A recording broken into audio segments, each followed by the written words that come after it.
Cred ആപ്പിന്റെ coin rush എന്ന പ്രോഗ്രാമിന്റെ ഭാഗമായിട്ട് ഡിസ്ട്രിക്ട് ആപ്പിന്റെ ഒരു ഫ്രീ ടിക്കറ്റ് കിട്ടിയതുകൊണ്ട് ഈ 3BHK എന്നുള്ള ഫിലിം PVR ഫോറം മോളിൽ ഞാൻ വെറും 30 രൂപ മുടക്കിയാണ് കണ്ടത്. ആക്ച്വലി ഇവര് ഓഡി 1-ലായിരുന്നു ഈ സിനിമ ആദ്യം ചാർട്ട് ചെയ്തിരുന്നത്. പിന്നെ ഈ കോണ്ടന്റ് മിസ് മാനേജ്മെന്റ് സ്ഥിരം പറയുന്നതുകൊണ്ടാവണമെന്ന് തോന്നുന്നു ഒരു ഓഡി 5-ലേക്ക് മാറ്റി. നന്നായത്. സ്വന്തമായിട്ടൊരു വീട് വേണമെന്ന സ്വപ്നം കാണുന്നവർക്ക് നല്ല പോലെ കണക്ട് ആവുന്ന ഒരു സിനിമയാണ് ഈ 3BHK എന്ന് പറയുന്നത്.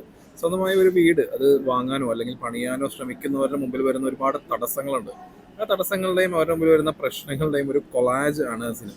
അപ്പോൾ ഇങ്ങനെ റിയലിസ്റ്റിക് ആയിട്ട് ഇതുപോലെ പല കാര്യങ്ങളൊക്കെ വരുമ്പോൾ ഒരു ഘട്ടത്തിൽ ഇത് സിനിമ തന്നെയാണോ അല്ലെങ്കിൽ റിയാലിറ്റി മുമ്പിൽ കാണുന്നതാണോ എന്നൊക്കെ നമുക്ക് തോന്നും. അതാണ് ഈ 3BHK എന്നുള്ള പേരിൽ ശ്രീ ഗണേഷ് ഒരുക്കിയിരിക്കുന്ന 3 മണിക്കൂറുള്ള ഈ സിനിമ.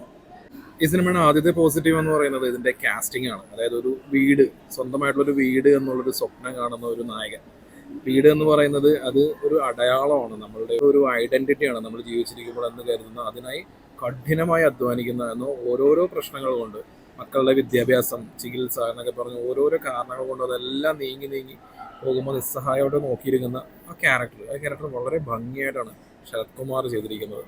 പിന്നെ അച്ഛൻ്റെ വീട് എന്നുള്ളൊരു സ്വപ്നം അത് ഒരു ഘട്ടം കഴിയുമ്പോൾ മകൻ്റെ സ്വപ്നമായി മാറുന്നതും, എന്നാൽ പഠനത്തിലൊന്നും അത്ര വളരെ ബ്രൈറ്റ് ആയിട്ടുള്ളൊരു സ്റ്റുഡൻ്റ് ഒന്നും അല്ല ഈ സിദ്ധാർത്ഥിൻ്റെ ക്യാരക്ടർ.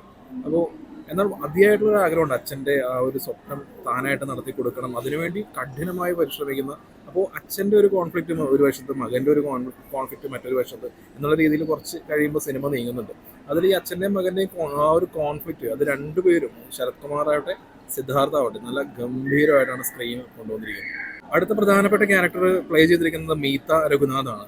ഈ മീത രഘുനാഥിന്റെ ക്യാരക്ടർ വല്ലാത്തൊരു പോസിറ്റിവിറ്റിയാണ് ഈ സിനിമയ്ക്ക് നൽകുന്നത്. പക്ഷെ കൂടുതൽ എക്സ്പ്ലോർ ചെയ്യാണ്ട് സെക്കൻഡ് ഹാഫിൽ പകുതി വെച്ച് ആ ക്യാരക്ടർ പെട്ടെന്ന് അപ്രത്യക്ഷമാവുന്നുണ്ട്. പക്ഷെ പിന്നീട് ആ ക്യാരക്ടർ കാണിക്കുന്നുണ്ട്. വളരെ ആ ഒരു പെർട്ടിക്കുലർ സീനുണ്ട്, ആ സീനിന്റെ സ്റ്റേജിങ്, അതിലെ പെർഫോമൻസ്, ഇതെല്ലാം വളരെ നന്നായിരുന്നു. ചൈത്ര ജയാചാറിന്റെ ആദ്യത്തെ തമിഴ് സിനിമയാണെന്ന് തോന്നുന്നു, വളരെ കൺവിൻസിങ് ആയിട്ട് തന്നെ ചെയ്തിട്ടുണ്ട്. പിന്നെ ദേവയാനിക്ക് ഒരുപാട് നാളുകൾക്ക് ശേഷമാണ് ഇത്രയും ഗംഭീരമായിട്ടുള്ള ഒരു റോൾ. അത് പല കാലഘട്ടങ്ങളിലൂടെ കടന്നു പോകുന്ന റോളാണ്. നല്ല പെർഫെക്റ്റ് ആയിട്ട് തന്നെ ഒരു എല്ലാത്തിനും സപ്പോർട്ടീവായിട്ട് നിൽക്കുന്ന ഒരു ഹൗസ് വൈഫിൻ്റെ വേഷം വളരെ ഗംഭീരമായിട്ട് തന്നെ പുള്ളിക്കാരി ചെയ്തിട്ടുണ്ട്. ഞാൻ നേരത്തെ പറഞ്ഞ പോലെ ഒരുപാട് റിയലിസ്റ്റിക് ആയിട്ടുള്ള മൊമെന്റ്സ് ആണ് ഈ സിനിമ വരുന്നത്. കാരണം ഒരു വീട് വാങ്ങാൻ അല്ലെങ്കിൽ വീട് വെക്കാൻ ആഗ്രഹിക്കുന്നു, അതിനുവേണ്ടി ഒരുപാട് കഷ്ടപ്പെടുകയാണ്. ആ വീട്ടിലുള്ള എല്ലാവരും ഒരു ടാർഗറ്റ് ഗോളൊക്കെ വെച്ച് അതിനുവേണ്ടി കഷ്ടപ്പെട്ടുകൊണ്ടിരിക്കുമ്പോൾ ഒരു പ്രശ്നം, അത് കഴിയുമ്പോൾ അടുത്ത പ്രശ്നം, അത് കഴിയുമ്പോൾ അതിൻ്റെ അടുത്ത പ്രശ്നം എന്ന് പറഞ്ഞ് നമുക്ക് സ്ഥിരം ആയിട്ട് ഇതുപോലെ ജീവിതത്തിൽ ഒരുപാട് പ്രശ്നങ്ങൾ, ഒരുപാട് തടസ്സങ്ങൾ വന്ന് നമ്മുടെ സ്വപ്നം ഇങ്ങനെ അകന്ന് പോകുന്നത് റിയലിസ്റ്റിക് ആയിട്ടുള്ളൊരു കാര്യമാണ്. പക്ഷെ നമ്മൾ സിനിമ കാണുമ്പോൾ ഒരുപാട് റിയലിസ്റ്റിക് ആയിട്ടുള്ള ഈ സീനുകൾ ഈ ഓവറായി കഴിഞ്ഞിട്ടുണ്ടെങ്കിൽ ഇതൊരു പ്രശ്നമാണല്ലോ. അപ്പോൾ അതുപോലെയാണ് എനിക്കും ഈ സിനിമ അനുഭവപ്പെട്ടത്. കാരണം കുറേ കഴിയുമ്പോൾ ഒരുപാട് റിയലിസ്റ്റിക് ആയിട്ടുള്ള സീനുകൾ ഇങ്ങനെ വന്നുകൊണ്ടേയിരിക്കുകയാണ്. അപ്പോൾ സ്വാഭാവികമായിട്ടും ഒരു മടുപ്പുണ്ടാവും.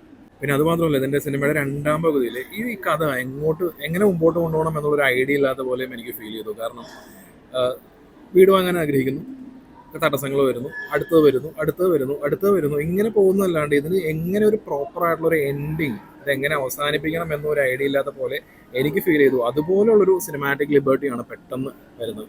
അപ്പോൾ ഇതെങ്ങനെ എന്നുള്ളൊരു ചോദ്യം നമ്മുടെ മനസ്സിലുണ്ടാവും. പക്ഷെ പ്രേക്ഷകർ ഏതായാലും ഇത്ര നേരം ഇങ്ങനെ ഇവർ ഈ മുഴുവൻ ട്രാജിക് ആയിട്ടുള്ള ഇവന്റ്സിലൂടെ കടന്നു പോകുന്നതല്ലേ. അപ്പോൾ ഒരു ഹാപ്പി എൻഡിങ് കൊടുത്തു കഴിഞ്ഞിട്ടുണ്ടെങ്കിൽ വേറെ ചോദ്യമൊന്നും ഉണ്ടാവില്ല എന്നുള്ളൊരു ആ ഒരു വിചാരത്തിൽ ചെയ്തതാവണം.